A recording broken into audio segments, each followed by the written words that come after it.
Den lille pige med svovlstikkerne. Det var så grueligt koldt.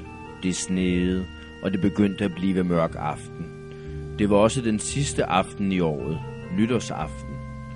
I denne kulde og i dette mørke gik på gaden en lille fattig pige med bart hoved og nøgne fødder.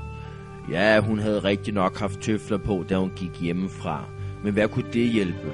Det var meget store tøfler. Hendes mor havde sidst brugt dem, så store var de, og dem tabte den lille, da hun skyndte sig over gaden, i det 2 vogne for så grueligt stærkt forbi. Den ene tøffel var ikke at finde, og den anden løb en dreng med. Han sagde, at den kunne han bruge til vugge, når han selv fik børn. Der gik nu den lille pige på de nøgne små fødder, der var røde og blå af kulde.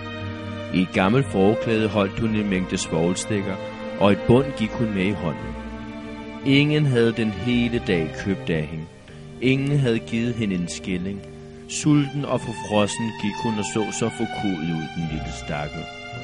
Snefnugtene faldt i hendes lange gule hår, der krøllede så smukt om nakken. Med den stads tænkte hun rigtig nok ikke på. Ud fra alle vinduer skinnede lysene, og så lugtede der i gaden så dejligt af gåsesteg. Det var jo nytårsaften. Ja, det tænkte hun på. Henne i en krog mellem 2 huse. Det ene gik lidt mere frem i gaden end det andet. Der satte hun sig og kryb sammen. De små ben havde hun trukket op under sig, men hun frøs endnu mere, og hjem turde hun ikke at gå. Hun havde jo ingen svovlstikker solgt, ikke fået en eneste skilling. Hendes fader ville slå hende, og koldt var der også hjemme. De havde kun taget lige over dem, og der pev vinden ind, skønt der var stoppet strå og klude i de største sprækker. Hendes små hænder var næsten ganske døde af kulde. Ak, en lille svovlstik kunne køre godt. Turde hun bare trække en ud af bundet, stryge mod væggen og varme fingrene. Hun trak en ud. Hvor spruttede den, hvor brændte den.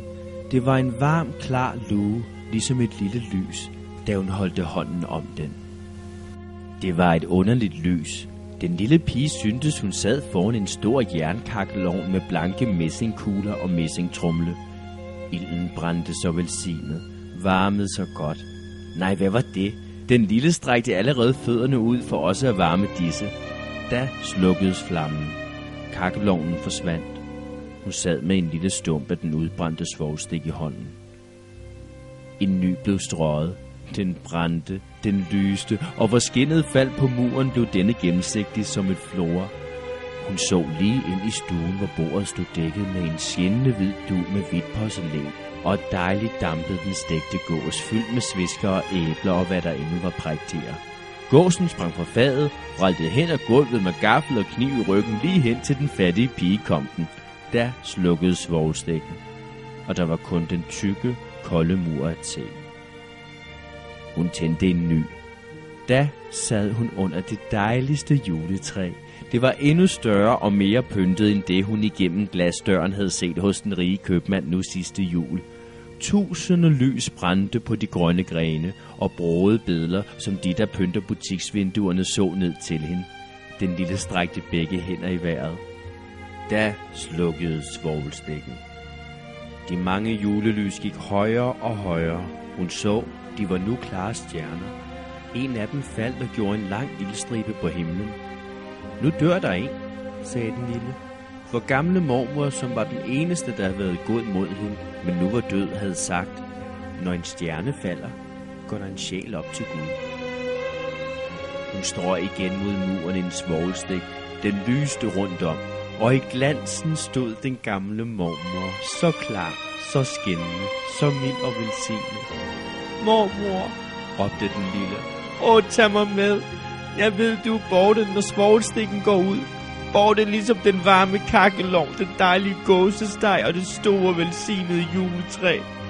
Og hun strøg i hast den hele rest svovlstikker, der var i bundet. Hun ville ret holde på mormor, og svovlstikkerne lyste med en sådan en glans, at det var klarere end ved den lyse dag. Mormor havde aldrig været før så smuk, så stor. Hun løftede den lille pige op på sin arm, og de fløj i glans og glæde så højt, så højt.